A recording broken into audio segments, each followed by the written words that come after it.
جو معاشرہ اس وقت جو ہے رائج تھا، جو چل رہا تھا، اس کی مکمل عکاسی اس ناول میں، مکمل عکاسی مکمل عکاسی اس میں کی گئی ہے کہ اس دور میں جو نوابی دور ہوا کرتا تھا تو نوابوں کا کردار کیا ہوا کرتا تھا، اور اس کے علاوہ جو رعایا ہے وہ کس حالت میں رہتی تھی، اور کس طرح سے جو ہے لوگ محتاج بھی ہوتے تھے، کس طرح سے جو نواب ہے وہ اپنی دولت لٹاتے تھے عیش و عشرت کے لیے، عیاشی کے لیے، اور خاص کر جو لکھنؤ کا منظرنامہ اس نے پیش کیا اس عہد میں لکھنؤ کی تہذیب کیسی تھی، اس کا مکمل احاطہ اس ناول میں کیا جی گیا جی ہے بے شک. کہ اس میں جو امراؤ جان کا کردار ہے، اس کردار کے حوالے سے مرزا ہادی رسوا نے اس عہد کی پوری عکاسی بہت ہی خوبصورتی کے ساتھ کی ہے. یہ تو ہے کہ امراؤ جان کا جو کردار ہے وہ محض ایک رقاصہ نہیں ہے، ہاں وہ محض ایک طوائف نہیں ہے، نہیں ایک اچھی شاعرہ ہے، جی اس کے اندر بھرپور ادبیت پائی جاتی ہے. جی، ایسا اس زمانے میں ایسا ہوا کرتا تھا. اردو کے بڑے ناولوں کا جب ہم ذکر کرتے ہیں، ایسے ناول جو کافی ان کا مقام بہت اونچا ہے، ان میں شاید سب سے بلندی پر قرۃ العین حیدر کا وہ جی آگ کا دریا جی کو ہم رکھ سکتے ہیں. تو اس کے بارے میں آپ کے خیالات کیا ہیں؟ یہ ناول ہے، اس کو کہا گیا ہے کہ عام طور پر کہ 2500 سال کا پورا منظرنامہ اس میں، کہ پورے منظرنامہ ہے جس میں انگریزوں کے حالات بھی ہے، جس میں مسلمانوں کے حالات بھی ہیں، جس میں سیاسی طور پر آزادی گوتم بدھ کے ٹائم سے شروع اور ہوا جو کچھ ہے وہ سارا وہ منظر اس میں ہے، وہ سب چیزیں اس میں ہے، اور اس کو سمیٹنے کی کوشش کی ہے قرۃ العین حیدر نے. اور اس کے اندر جو کردار وغیرہ آئے ہیں وہ کردار گوتم نیلامبر وغیرہ، نیلامبر وغیرہ، تو ان لوگوں کے ذریعے سے اس زمانے کے جو واقعات اور حالات پیش کیے گئے، اس سے ظاہر ہوتا ہے کہ حالات جو ہے، میں نے پورے ناول کے پڑھنے کے بعد یہ اندازہ ہوتا ہے کہ کبھی بھی جو ہے حالات اچھے نہیں رہے. ایسے ہی واقعات حادثات ہمیشہ جو ہے آپس میں وہی تصادم، لڑائی جھگڑے اور اس طرح سے ہوتے رہے، اور ہر دور میں ہوتے رہے، اور زندگی صرف ان کی شکل بدل گئی. زندگی کٹتی رہی. اس کا احاطہ مگر انہوں نے بہت ہی خوبصورتی کے ساتھ کیا ہے. ناول بہت مشہور ہے، ناول کو کافی مقبولیت حاصل ہوئی، اور ناول کی تمام خصوصیات اس ناول میں موجود ہیں. وہ چاہے مکالمہ بھی ہو، وہ چاہے پلاٹ بھی ہو، اور چاہے جو اجزاء ترکیبی میں جن کی ضرورت ہے، نظریہ حیات جس کو بول سکتے ہیں، اس ناول میں بہت ابھر کر سامنے آئے ہیں. اور خاص طور سے اس ناول میں جو جدید تکنیک استعمال کی گئی ہے، شعور کی رو والی تکنیک. تو جب بھی کچھ لکھا جاتا ہے ناول کے تعلق سے، ادب کے حوالے سے، تو اس میں کہیں نہ کہیں اس ناول کا نام آ ہی جاتا ہے. قرۃ العین، یہ ناول کے بارے میں جب بھی ذکر ہوتا ہے تو آگ کا دریا، راجا گیدی، ان ناولوں کا نام آ جاتا ہے. بہرحال اگر آپ سے میں پوچھوں کہ 10 پسندیدہ ناول آپ کے کون سے ہیں؟ دیکھیں، پسندیدہ ناول کا جہاں تک تعلق ہے، جو آپ کو پسند آئے ہوں، بہت اچھے لگے ہوں. تو ہم لوگ نے جو تجزیاتی شکل میں جو کچھ بھی پڑھا، اور جو متن کے حساب سے تو بہت کم ناول کا مطالعہ رہا، اس لیے کہ وہ ناول کس زمانے میں لکھے گئے. ظاہر ہے سارے ناول تو ہم لوگ نہیں پڑھ سکتے، بات تو صحیح ہے، لیکن اس میں جو ہے خاص کر یہ جو پڑھ چکے ہیں اس میں جو سب سے زیادہ، تو پہلا تو جیسے امراؤ جان ہے، اس کے مقابلے میں تو ابھی کچھ ناول آتے آئیں گے. اس کے علاوہ ابھی یہ قرۃ العین تک کا یہ ناول جس کا بھی نام لیا، آگ کا دریا. آگ کا دریا کہیں بھی ذکر کیجیے، آگ کا دریا ہے.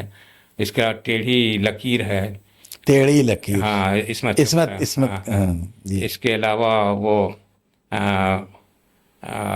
ابھی ایک ناول آیا ہے عبد الصمد کا ناول 2 گز زمین، اور وہ ایک ناول ہے سسٹم، ابھی 22 میں ان کا ناول ہے سسٹم، یہ بھی بہت ہی اچھا یہ نیا ناول نیا ناول ہے، جی یہ ابھی ان کا ہی آخری ناول اب آتا، اب ہو 22 میں یہ ناول آیا تھا۔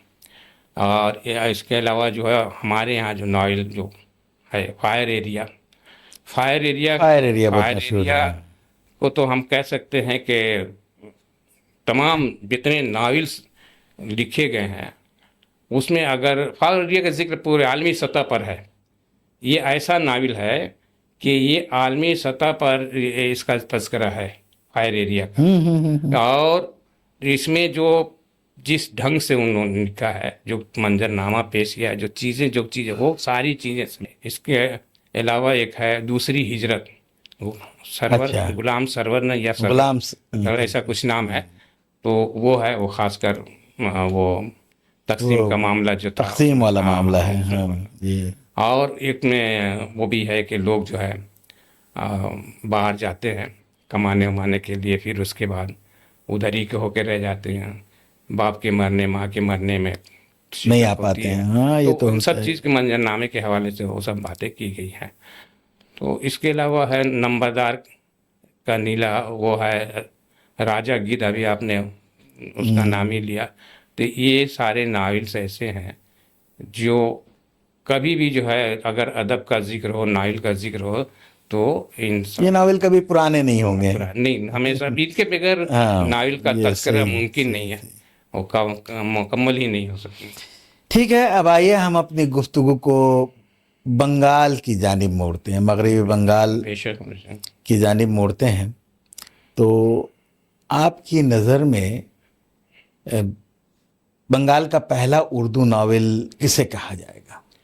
دیکھیے، جب یہاں ناول لکھنے کا آغاز ہوا تو اس وقت لوگ جو ہے زیادہ تر ترجمے اس میں کیا کرتے تھے، انگریزی سے اردو میں ترجمے کرتے تھے، اور کبھی مکمل ترجمہ ہوتا تھا، کبھی کچھ جسٹ کے طور پر کچھ باتوں کو اس میں لے کر کتاب سے۔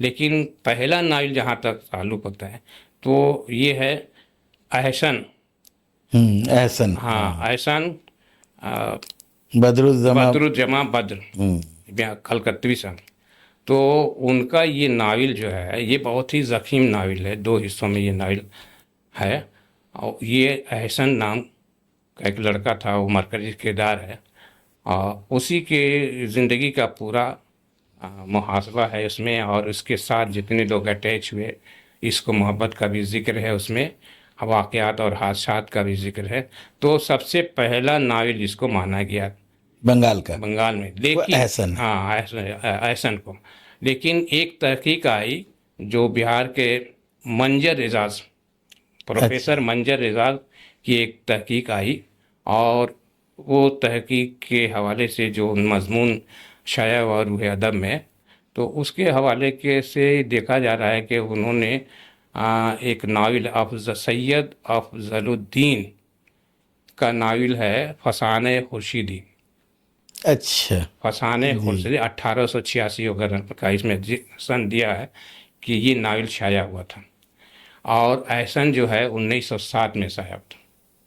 تو ظاہر ہے، تو یہ پہلے کا تو ہو گیا۔ اب یہ اس کی تحقیق، اور یہ سب سے بڑا ثبوت یہ ہے کہ اس ناول کتابی شکل میں ہو یا جس شکل میں، نیشنل لائبریری میں موجود ہے، ان کی وہ تحقیق کے فسانہ مطابق خورشیدی فسانہ خورشیدی نیشنل لائبریری میں ہے؟ نیشنل لائبریری میں موجود ہے، اچھا، تو اس لحاظ سے اگر ہم کہنا چاہیں گے تو کہیں گے کہ فسانہ خورشیدی ظاہر ہے اگر اس کا سید ڈیٹ آف افضل پبلیکیشن الدین کا، پہلے کا ہے۔ ہاں فسانہ خورشیدی بنگال کا سب سے پہلا ناول چلیے ہے۔ یہ ایک تو، یہ اب نئی اب تحقیق تک تو ہم لوگ ہاں احسن کو ہی بھی مانتے سمجھتے تھے، تھے، لیکن ابھی نئی لیکن تحقیق میں نئی یہ تحقیق بات کے آئی ہے، مطابق اب کچھ لوگ جو ہے اس کی وکالت کریں گے، اس کے کیا وہ دلیل پیش کریں گے تو مکمل ہو جائے، لیکن انہوں نے جس طرح سے اپنی دلیل پیش کی ہے کہ اگر آگاہ دیکھنا ہے تو جائیے آپ نیشنل کلکتہ نیشنل لائبریری میں جائیے، وہاں اس کتاب کو نکال کر آپ دے سکتے ہیں، تو اب اس سے بڑا ثبوت اور کیا ہو سکتا ہے، سے بڑا اس لحاظ سے ثبوت ہم اور کیا کہیں ہو گے سکتا ہے۔ کہ فسانہ خورشیدی سید افضل الدین کا ناول فسانہ خورشیدی بنگال میں